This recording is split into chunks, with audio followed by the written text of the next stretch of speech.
माँ गोर लगे छियो। खूब निके रहू। की भेला बुच्ची, क्या एते परेशान छ?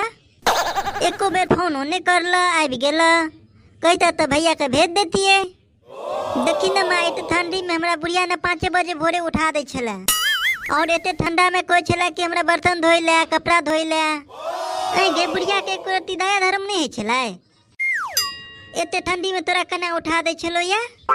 देखी न माँ, ते द्वारे हम बुढ़िया से झगड़ा करके आबि गेलो या। हाँ निक कहला बुच्ची तू। अब आता बैठ। माँ कनी भोजी के कोई ने एक कप चाय बना के लो तो। हाँ कोई छे लोग आबे ले। कनिया छिए? कनिया कनिया ऐ रो बउआ, कनिया कत हो? कनिया तो सुतल छो माँ। ऐ रो कनिया अखन तक सुतले हो? देखी तो 7 बज गेले, अखन तक उठलो ने। वो कहे छो अखन ठंडा लागैया हमरा, नहीं उठब। माँ दीदी ताई भोरे भोरे आबि गेलोगे।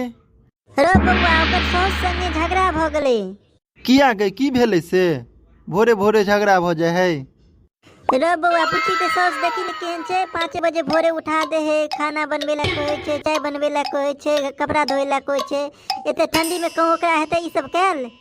हमर कनिया कह सके है, दीदी नहीं कह सके है। रे की वाला, तुम्हार बेटी के एहन गप कहबे?